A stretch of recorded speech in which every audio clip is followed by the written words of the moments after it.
Hello दोस्तों, स्वागत है आप सबका एक बार फिर हमारे यूट्यूब चैनल में। बात करेंगे इस वीडियो में शिक्षा विभाग से जुड़े अपडेट्स और जानकारी की बात करेंगे। शिक्षा विभाग के महत्वपूर्ण ऑर्डर की, और वो है सेशन 24-25 जो शुरू हो चुका है। उसमें विद्यालय में विद्यार्थियों के लिए एक प्लानिंग योजना बनाई गई है। शिक्षा विभाग की जो शैक्षणिक सत्र 2024-25 में कक्षा 1 से 8 के विद्यार्थियों के लिए करने योग्य कार्य, यानी कि शैक्षिक उद्देश्य की प्राप्ति के लिए एक प्लानिंग की गई है। 3 माह की योजना बनाई गई है, किस प्रकार से हमें ये कार्य करना है। और वर्कबुक जो है साला दर्पण से डाउनलोड करके बच्चों को देनी है। वर्कबुक नई आने वाली है, वो भी हमें अक्टूबर माह तक मिलेगी। तब तक हमें कैसे कार्य करना है, इसको लेकर विस्तृत एक योजना दी गई है। तो ये एक महत्वपूर्ण जानकारी है। कक्षा 1 से 8 में अध्यापन कराने वाले शिक्षक साथियों के लिए किस प्रकार से हमें शैक्षिक सत्र 2024-25 में कक्षा 1 से 8 के विद्यार्थियों का सर्वांगीण विकास करना है और शैक्षिक उद्देश्यों की पूर्ति करना है। साथ ही जो शिक्षा विभाग की जो प्लानिंग है उसको ध्यान में रखते हुए हमें शिक्षण योजना बनानी है। तो शिक्षा विभाग के इस महत्वपूर्ण ऑर्डर में बात कही गई है जो है वो इस प्रकार है कि 24-25 के अकादमिक सत्र में विभाग का जो विज़न रखा गया है वो यही है कि गुणवत्तापूर्ण सकारात्मक सुधार करना, बच्चों को आनंददायी शिक्षण उपलब्ध कराना, और राष्ट्रीय शिक्षा नीति जो नई नीति 2020 उसके तहत एक मॉडल राज्य के रूप में राजस्थान को विकसित करना। अब इसकी प्राप्ति के लिए जो है एक प्लानिंग की गई है कक्षा 1 और 2 के लिए और 3 से 8 के लिए। उसके अनुरूप हमें अपना शिक्षण जो भी है समय सारणी है या शिक्षण के लिए जो भी हम प्रयास करते हैं वो सब उसके अकॉर्डिंग प्लानिंग करनी है। अकादमिक प्लान के अकॉर्डिंग बात करें तो दिशा निर्देश जो तय किए गए शिक्षा विभाग के द्वारा 24-25 के लिए जो मानदंड निर्धारित किए गए हैं दिशा निर्देश वो इस प्रकार है। सबसे पहले बात करते हैं कक्षा 1 व 2 के लिए जो अकेडमिक इन्होंने प्लान तैयार किया है शिक्षा विभाग के समस्त शिक्षकों के लिए। प्राइमरी सेटअप के शिक्षकों के लिए सबसे इम्पोर्टेंट चीज़ है कि एक तो उद्देश्य NEP 2020 के अनुसार विद्यार्थियों को बुनियादी साक्षरता संख्या ज्ञान कराना, यानी FLN का लक्ष्य पूर्ण करना। विद्यार्थियों पढ़ने लिखने की समझ विकसित करना, पहचान गिनती बुनियादी संक्रियाओं को 2026-27 तक दक्ष बनाना इनका टारगेट है।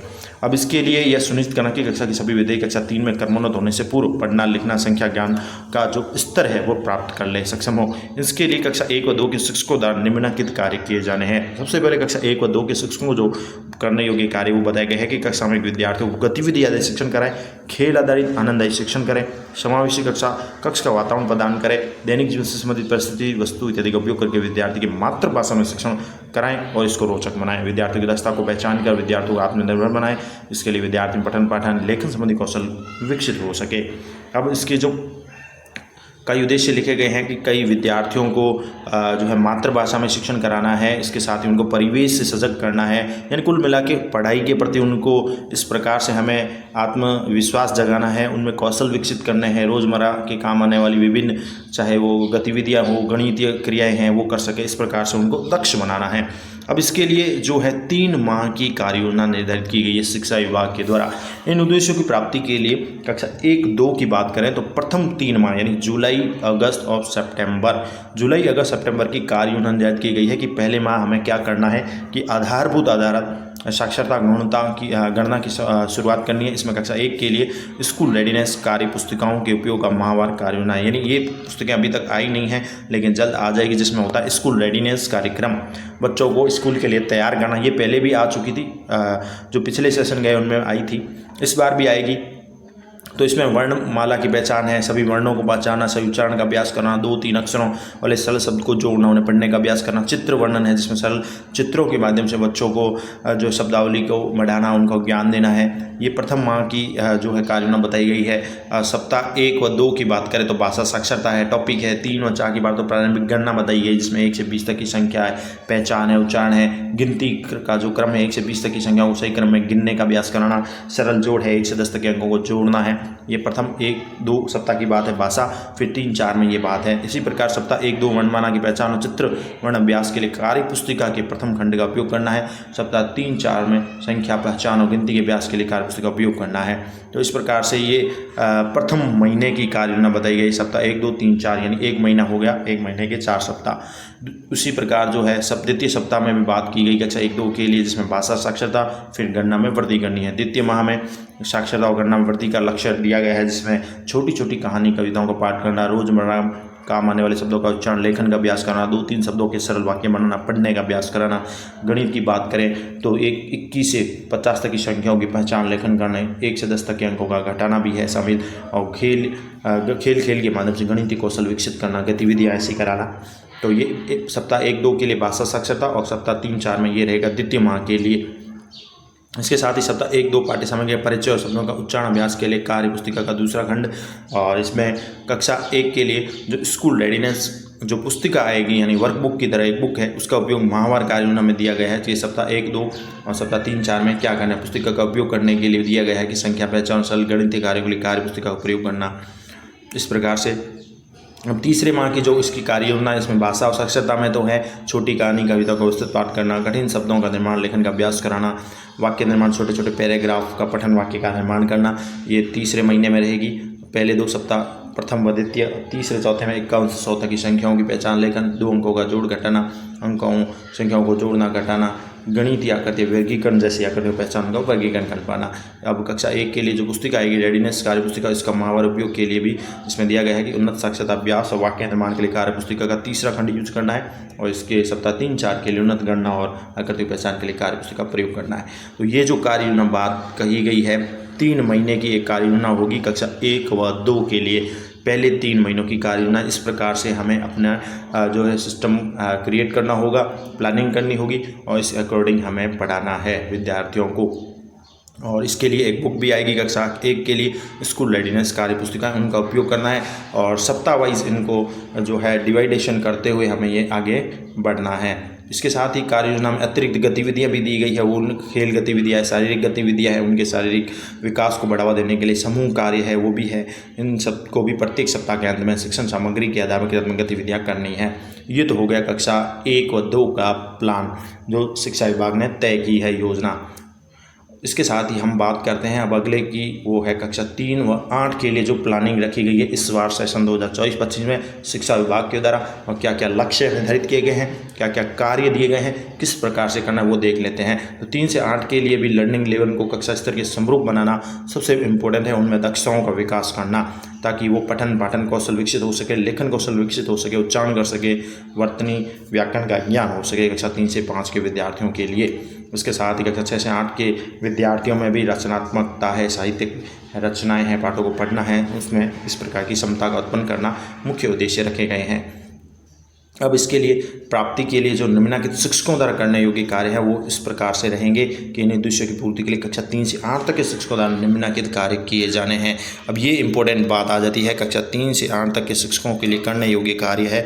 सबसे इम्पोर्टेंट जो कार्य आएगा वो सबसे पहले तो यही है कि 3 से 8 के शिक्षकों द्वारा नियमित अध्ययन के साथ साथ विद्यार्थी द्वारा सीखी गई विगत कक्षा की दक्षताओं की ट्रैकिंग के लिए यानी बेसलाइन आकलन करना है, जिसके आधार पर विद्यार्थियों को रेमेडिएशन देकर एट ग्रेड स्तर पर लाना।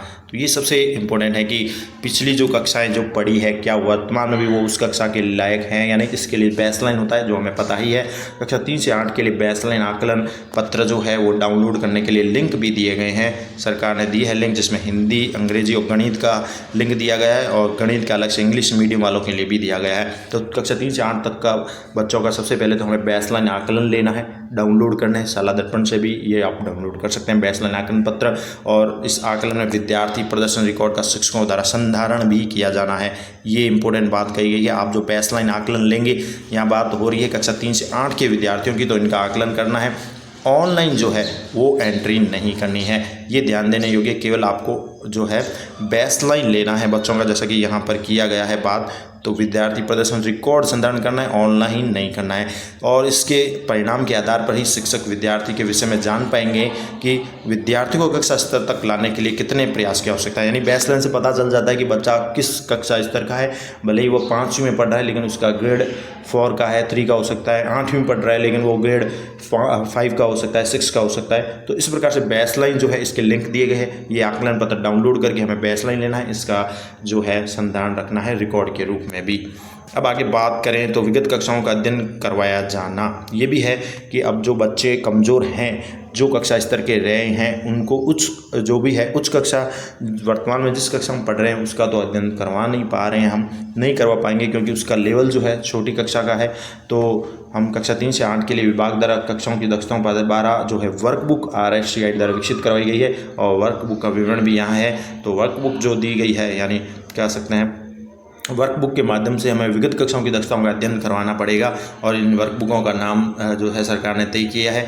पहले वाली भी है जो भी हम पहले पढ़ा चुके हैं, जिसमें कक्षा 3 के लिए है पहल है, कक्षा 4-5 के लिए प्रयास है, 6-7 के लिए प्रवाह है, कक्षा 8 के लिए प्रखर है। इसमें सीखने का जो स्तर रखा गया, लेवल रखा गया है, वो बिहाइंड ग्रेड का ही रखा गया है। यानी कि कक्षा 3 का बालक है वो उसमें लेवल जो रखेंगे कक्षा 1-2 के रखा गया है। 4-5 का है तो 2-3-4 का लेवल के उसमें क्वेश्चन है, हिंदी गणित अंग्रेजी तीनों विषय की है। 6-7 का बच्चा है लेकिन उसके बिहाइंड ग्रेड लेवल जो रखा गया 3-4-5 है। कक्षा 8 के लिए है लेवल 5-6-7 है हिंदी गणित अंग्रेजी का। अब कक्षा 3 से 8 तक के विद्यार्थियों को कक्षा स्तर की कॉम्पिटेंट बनाने के लिए शिक्षकों द्वारा कक्षा स्तर की दक्षताओं के अतिरिक्त विगत कक्षाओं की दक्षताओं का भी अध्ययन करवाया जाना है, जिसके लिए वे विविध गतिविधि वर्कबुक की सहायता ले सकते हैं। यानी जो बच्चे कमज़ोर रह गए, अपने कक्षा स्तर के नहीं हैं, उनको जो है अपने कक्षा स्तर पर लाने के लिए हमें वर्कबुक की सहायता से, विभिन्न गतिविधियों की सहायता से कार्य करवाना है, अध्ययन कराना है और इन वर्कबुक की सहायता से उन्हें अपने ग्रेड पर लेकर आना है। तो इसके लिए उपचारात्मक शिक्षण की भी व्यवस्था की गई है शिक्षा विभाग के द्वारा और वो इस प्रकार से रखी गई है, जिसमें एक टाइम टेबल सरकार द्वारा तय किया गया है। आप भी अपने अध्ययन अध्यापन के लिए इस प्रकार अब जो बच्चे हमारे कक्षा स्तर से नीचे हैं यानी बिहाइंड ग्रेड के हैं, तो उनको जो अध्ययन कराना है उसको सोमवार से शुक्रवार तक शिक्षकों के द्वारा ट्रैक की गई विगत कक्षाओं की दक्षताओं को एक समय सारणी के अनुसार पढ़ाया जाना है, जो शिक्षा विभाग द्वारा तय किया गया है। उपचारात्मक समय सारणी यानी रेमेडिएशन जो क्लासेज है वो करनी है आपको सोमवार से शुक्रवार तक और शनिवार को फिर उसका रचनात्मक आकलन फॉर्मेट असेसमेंट एक प्रकार के टेस्ट लेना है, फिर नियमित कक्षाएँ हैं। तो इस प्रकार से जो टाइम टेबल है वो देख लेते हैं। पहले हम टाइम टेबल की बात करें तो सोमवार को पुनः शिक्षण है, पुनः शिक्षण में यानी रेमेडिएशन क्लास लगानी है आपको गणित की। मंगलवार को अंग्रेजी की पुनः शिक्षण, उसी प्रकार सेकंड पीरियड जो है उसमें गणित का उपचारात्मक शिक्षण है और सेकंड पीरियड में अंग्रेजी का उपचारात्मक शिक्षण है। इसी प्रकार से बुधवार को पहला दूसरा पीरियड जो अंग्रेजी का उपचारात्मक शिक्षण है, गुरुवार को गणित का पहला दूसरा पीरियड उपचारात्मक शिक्षण है, शुक्रवार को हिंदी का उपचारात्मक शिक्षण लगाना है। यानी जो बच्चे कक्षा स्तर के नहीं हैं उनके लिए है, उनको कक्षा स्तर लाने के लिए सोम से शुक्रवार का ये टाइम फ्रेम है। और शनिवार को फिर उनका रचनात्मक आकलन यानी टेस्ट लेना है, क्या वो वापस दक्षता प्राप्त कर पाए हैं या नहीं। पीछे के जो पीरियड है बात करें, रचनात्मक आकलन के लिए पीरियड निर्धारित किए गए हैं, लास्ट 4 पीरियड निर्धारित किए गए हैं, फिर 5, 6, 7, 8 जो भी है उसमें नियमित कक्षाएं होगी। और एक और इसमें टाइम टेबल रखा गया उपचार शिक्षा में रीडिंग पीरियड रखा गया। कक्षा जब जो बात करें पीरियड है वो 7वां पीरियड, ये जो पीरियड है 7 नंबर पीरियड दिया गया है। 7 पीरियड जो है ये रीडिंग पीरियड रखा गया है सोमवार से लेकर शुक्रवार तक। शनिवार को तो फिर टेस्ट हो जाएगा, तो शनिवार को तो रचनात्मक आकलन है, तो शुक्रवार तक सोमवार से ये एक रीडिंग पीरियड भी रखा गया है, जिसमें आपको जो भी है कक्षाओं की दक्षताओं को प्राप्त करने के लिए इस प्रकार से अध्ययन कराना है। अब रचनात्मक आकलन जो लेना है पीछे शनिवार को, उसकी बात करें तो विगत दक्षताओं में विद्यार्थी प्रगति आकलन से लिए गए सप्ताह भर में कितना वे सीख पाए, इसका आकलन करने के लिए प्रत्येक शनिवार को रचनात्मक आकलन लिया जाना है। और आकलन में विद्यार्थी का प्रदर्शन रिकॉर्ड शिक्षकों द्वारा संधारण भी करना है, यानी उस आकलन में बच्चे की क्या प्रगति रही, क्या प्रदर्शन रहा, वो आपको संधारण करना है। ऑनलाइन कोई डाटा एंट्री आपको नहीं करनी है। इस रचनात्मक आकलन में गणित अंग्रेजी विषय में शिक्षक के द्वारा ट्रैक की गई दक्षताओं का जिनका पुनः शिक्षण करवाया जाना आवश्यक है, वे सोमवार मंगलवार को पहले कालांश में ही रीटीचिंग पीरियड की दर प्रयोग करके उन दक्षताओं का पुनः परीक्षण करना है। जैसे कि ऊपर टाइम टेबल दिया है, गणित और अंग्रेजी का पुनः शिक्षण सोमवार और मंगलवार पहले पीरियड में। तो इस रचनात्मक आकलन से पता चलेगा कि बच्चा गणित अंग्रेजी विषय में या किसी जो मुख्य विषय है उनमें कमज़ोर है, दक्षताओं को पुनः उनको पढ़ाया जाना है, तो वो सोमवार से मंगलवार को पहले क्लास में ही रीटीचिंग पीरियड लगेगा, पुनः शिक्षण जिसे नाम दिया गया है सोमवार और मंगलवार को। तो इन दक्षताओं को पुनः शिक्षण करवाया जाना है। इसके साथ ही पुनः शिक्षण कालांश भी है, रीटीचिंग पीरियड भी लगाए जाएंगे। रीटीचिंग पीरियड जो है वो भी रखे गए हैं। रीटीचिंग पीरियड जो करने हैं आपको बता दें तो रीटीचिंग पीरियड रचनात्मक मूल्यांकन प्रदर्शन के आधार पर विद्यार्थी का प्रदर्शन क्या रहा है, शिक्षक सोमवार और मंगलवार को प्रथम कालांश जो है रीटीचिंग पीरियड का ही होगा। सोमवार और मंगलवार को प्रथम 2 दिवस रखे गए हैं और प्रथम कालांश ही रखा गया है जिसमें रीटीचिंग पीरियड होगा। विद्यार्थी को रीटीचिंग और उनकी शंकाओं को दूर करने के लिए प्रत्येक शनिवार विद्यार्थी की रचना आंकलन या जो वर्कशीट है उसकी जांच करके दक्षताओं की पहचान करके पुनः शिक्षण कराया जाना है। इस प्रकार से संघर्ष कर रहे विद्यार्थियों का समर्थन के लिए सोमवार मंगलवार को पहले कालांश का ही आपको उपयोग करना है। पहले क्लास में ही आपको रीटीचिंग पीरियड लगा देने हैं। पुनः शिक्षण जिसे हिंदी में कहा गया है, गणित है, अंग्रेजी है, उपचारात्मक शिक्षण देना है तो दूसरा पीरियड है गणित और अंग्रेजी का। अब बात करें आगे तो रीडिंग पीरियड भी रखा गया है। कक्षा 1 से 8 के विद्यार्थियों को फ्लुएंसी देने के लिए, रीडिंग फ्लुएंसी यानी अच्छे से पढ़ सके वो बच्चे, तो पढ़ने के लिए प्रत्येक दिवस को आपको 7वां क्लास जो है रीडिंग पीरियड की तरह निर्धारित किया गया है। प्रभावी रीडिंग शिक्षकों को प्रशिक्षित करने के लिए अतिरिक्त प्रशिक्षण भी आयोजित किए जाएंगे। तो रीडिंग में बच्चों को कैसे दक्ष किया जाए, इसके लिए 7वां पीरियड जो है विभाग के द्वारा तय किया गया है कि रीडिंग पीरियड रहेगा। इसके साथ ही निपुण भारत के दिशा निर्देशों के अनुसार रीडिंग फ्लुएंसी और रीडिंग कॉम्प्रिहेंशन का मूल्यांकन भी किया जाएगा। नीचे दी गई तालिका में निपुण भारत मिशन के तहत जो है ओरल रीडिंग फ्लुएंसी लक्ष्य निर्धारित भी किए गए हैं। यानी ये लक्ष्य निर्धारित कक्षा के अकॉर्डिंग है कि एक बच्चे को अपने कक्षा के अकॉर्डिंग इतनी जो है कौशल रीडिंग कॉम्प्रिहेंशन के होने चाहिए। अब कक्षा 3 से 8 के लिए प्रथम 3 माह की जो कार्य योजना निर्धारित की गई है, ये तो बात होगी बेसलाइन की, उनके पीरियड की, उपचारात्मक शिक्षण की। अब नीचे जो बात कही गई है प्रथम 3 माह की गतिविधियां भी दी गई है। कक्षा 3 से 8 के लिए फर्स्ट जो 3 माह रहेंगे जुलाई अगस्त सितंबर में क्या योजना है विभाग की वो बता दे। तो उस वर्कबुक का वितरण होगा, वर्कशीट की उपलब्धता जो है किस प्रकार की रहेगी, तो इसके लिए दक्षताओं पर आधारित 12 क्लस्टर वर्कबुक RCR द्वारा विकसित करवाई गई है जो मुद्रण में प्रक्रियाधीन है और लगभग अक्टूबर तक पूर्णतः वितरित की जानी है। तो ये संभावित है कि अक्टूबर में आएगी, फिलहाल अभी नहीं आएगी तो अक्टूबर में, और ये मुद्रण हो रही है यानी प्रिंटिंग चल रही है, अक्टूबर तक आएगी। इस अवधि के दौरान आपको क्या करना है, विद्यार्थियों का अध्ययन प्रभावित न हो इसके लिए वर्कबुक की दक्षता आधारित वर्कशीट को शाला दर्पण उपलब्ध करवाई जाएगी। यानी आपको शाला दर्पण का सहारा लेना है, शाला दर्पण के माध्यम से इसको डाउनलोड करना होगा। शाला दर्पण पोर्टल पर वर्कशीट अक्टूबर माह के अंत तक अथवा वर्कबुक सभी विद्यालयों पहुंचने तक जो प्रत्येक माह अपडेट की जाएगी। तो शाला दर्पण पर भी वर्कशीट जो है मिल जाएगी अक्टूबर माह के अंत तक या उससे पहले ही आ जाए, तो उसकी सहायता से आपको ये कार्य करना है। शिक्षक अपनी कक्षा की आवश्यकता के अनुसार प्रति माह, प्रति कक्षा, प्रति विषय में अधिकतम 2 दक्षताओं का चयन कर वर्कशीट डाउनलोड करके प्रिंट कर सकते हैं, जिसका उपयोग शिक्षक द्वारा समय सारणी में जो भी ऊपर दी गई उसके अकॉर्डिंग करना है। यानी अपनी आवश्यकता जो भी है, बच्चा कौन सी दक्षता में कमजोर है, ये प्रति माह, प्रति कक्षा और प्रति विषय में अधिकतम 2 दक्षताओं का चयन करके वर्कशीट को डाउनलोड करना है, प्रिंट करना है और उसके अकॉर्डिंग आपको चलना है, कार्य योजना बनानी है। उपचारात्मक शिक्षण और रीटीचिंग के लिए आप इसकी समय सारणी निर्धारित कर दें, शिक्षक इसका उपयोग करेंगे प्रिंट करके। इसके आधार पर पढ़ाने के लिए शिक्षक दस्ताओं का चयन करें और डेटा के आधार पर साथ ही वर्कबुक की उपलब्धता जो है शाला दर्पण से वर्कशीट डाउनलोड और मुद्रित करके वर्कशीट सभी विद्यार्थियों को साझा करें। तो आप शाला दर्पण से जल्द ही हो सकता है उपलब्ध करवा दी जाएगी, तो शाला दर्पण से डाउनलोड करके आपको ये कार्य करना है। और वर्कशीट जो है शाला दर्पण के शिक्षक लॉगिन से भी आप डाउनलोड कर सकें, इसके लिए उपलब्ध होगा। रेमेडिएशन जो कक्षाएं लगाई जाएगी, उपचारात्मक शिक्षण, इसके लिए जो अभ्यास के लिए ABL आधारित शिक्षण और वर्कशीट का उपयोग करें। प्रत्येक शनिवार को रचनात्मक आकलन है, फॉर्मेटिव असेसमेंट है, जैसा कि ऊपर समय सारणी में बताया गया है। नियमित रूप से रचनात्मक आकलन का मूल्यांकन करें।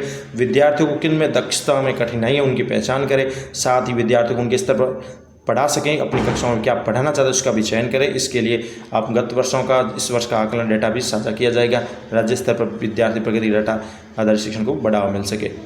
प्रारंभिक मूल्यांकन के आधार पर पुनः शिक्षण अवधि का संचालन करें। समय सारणी के अनुसार प्रतिदिन रीडिंग पीरियड भी आयोजित करें। शाला दर्पण पर कक्षा की समय सारणी की प्रविष्टि करें। विद्यार्थियों का मूल्यांकन की गई वर्कशीटों का पोर्टफोलियो भी बनाएं। प्रत्येक विद्यालय में एक रेमेडिएशन प्रभारी नियुक्त करना है और पूरे विद्यालय के लगभग कक्षा 3 से 8 के सभी विद्यार्थियों के पोर्टफोलियो का संधारण करें। रेमेडिएशन में आने वाली किसी भी समस्या के समाधान के लिए संस्था प्रधान के सहयोग से समाधान उपलब्ध कराएं। तो ये जो महत्वपूर्ण बातें लिखी गई है कि कक्षा 3 से 8 के सभी विद्या पोर्टफोलियो संधारण करें, जिसमें रेमेडिएशन प्रभारी होगा और इसमें जो भी दक्षताओं में कमज़ोर बच्चे हैं उनके जो भी आपने वर्कबुक्स, उनकी दक्षताओं को सुधारने के लिए क्या प्रयास किया, उनकी वर्कबुक जो भी लिए हैं या वर्कशीट दी है उनको, उनका संधारण करना है रेमेडिएशन प्रभारी के रूप में। इसके साथ ही कार्य दायित्व भी निर्धारित किए गए हैं प्रत्येक स्तर पर, चाहे वो जिला शिक्षा अधिकारी हो, DO हो, PO हो, ब्लॉक शिक्षा अधिकारी हो, UC हो, PO हो, इन सब के कार्य निर्धारित किए गए। इसके साथ ही बजट की बात करें तो यहाँ बता दी गई कि वर्कशीट को आपको प्रिंट करना है तो आप कंपोजिट ग्रांट, बॉयज़ फंड या अन्य स्कूल का कोई फंड उपयोग कर सकते हैं। प्रति माह एक बार प्रिंट किया जाना है आपको। वर्कशीट को प्रति महीने एक बार प्रिंट करना है और जब तक कि प्रत्येक वर्कबुक वितरित न हो जाए, यानी जब तक वर्कबुक नहीं आ जाती सरकार के द्वारा छप के प्रिंट होके, तब तक आपको ये प्रिंट करा के कार्य चलाना है। रिकॉर्ड भी रख रखाव कर सकते हैं। मुद्रण बिल, वर्कशीट उपयोग के रिकॉर्ड बनाए रखें ताकि यदि आपको बिल अपलोड करने के लिए कहा जाए तो ये संचालित हो सके। नियमित रूप से बैठ के है वो संस्था प्रधान के दायित्व करें तो एक शिक्षक को रेमेडिएशन प्रभारी नियुक्त करना है। कक्षा 3 से 8 के सभी विद्यार्थियों के पोर्टफोलियो का संधारण करना है। रेमेडिएशन से संबंधित संपूर्ण गतिविधियों का संचालन मार्गदर्शन करना है। और शिक्षकों की मैपिंग भी है, शाला दर्पण पोर्टल पर अपडेट होनी चाहिए। तो शिक्षकों की मैपिंग शाला दर्पण होनी चाहिए, कौन सा शिक्षक क्या पढ़ा रहा है, इसके साथ सभी विद्यार्थियों का पोर्टफोलियो संधारण होना चाहिए। इसके लिए एक रेमेडिएशन प्रभारी नियुक्त करना संस्था प्रधान का कार्य है। और इसके साथ संस्था प्रधान यह भी सुनिश्चित करें कि पूर्व अतिरिक्त अभ्यास परीक्षा आयोजित की जाए जिससे विद्यार्थी पर्याप्त अभ्यास हो सके। अब बात करें तो रेमेडिएशन प्रभारी के भी कार्य हैं, तो उसका भी उपचारात्मक शिक्षण संबंधी महत्वपूर्ण कार्य है। सभी शिक्षकों के साथ वो साझा करे। साथ ही उपचारात्मक शिक्षण के दिशा निर्देश, पिटारा के उपयोग, शिक्षक ऐप, PTM का संचालन जैसे कार्य है वो दिशा निर्देश के अनुसार भी अच्छी तरह से परिचित हो। संस्था के समस्त अध्यापकों को भी इसके उपयोग के लिए प्रोत्साहित करें। सभी शिक्षकों को शैक्षणिक दिशा निर्देशों से परिचित कराएं। इन्हें वर्कशीट का चयन, सुधार, वर्कबुक का उपयोग, इसके साथ ही रीडिंग फ्लुएंसी, बोधन क्षमता, कॉम्प्रीहेंशन आदि से संबंधित गतिविधियाँ शिक्षण के उपयोग के लिए प्रोत्साहित करें। ये रेमेडिएशन प्रभारी के कार्य होंगे। ये शिक्षा विभाग के महत्वपूर्ण दिशा निर्देश जारी कर दिए गए हैं सभी के लिए। ये प्लानिंग है 7-8 यानी लगभग 7 अगस्त का ये ऑर्डर का है, दिनांक 7 अगस्त का ही ये ऑर्डर है। तो ये महत्वपूर्ण कार्य निर्धारित किए गए हैं कक्षा 1-2 के लिए और 3 से 8 के लिए। तो ये एक समय सारणी काफ़ी इंपॉर्टेंट है समस्त शिक्षक साथियों के लिए। प्रथम 3 माह की कार्य योजना निर्धारित कर दी गई है और इस प्रकार से हमें ये कार्य करना है। उपचारात्मक समय सारणी निर्धारित की गई है और ये जो है वर्कबुक भी जल्द आएगी, तब तक हमें वर्कशीट डाउनलोड करनी है। इसके साथ ही बता दें तो आपको कक्षा 3 से 8 के लिए बेसलाइन आकलन भी करना है जो डाउनलोड करके विद्यार्थियों को वितरित करें और उनके लिए जो है बेसलाइन करें। बेसलाइन से पता चल जाएगा कौन सा बच्चा किस कक्षा स्तर का है। तो इस प्रकार से हमें वर्तमान सत्र में कार्य करना है। ये योजना है सरकार की 3 माह की। धन्यवाद।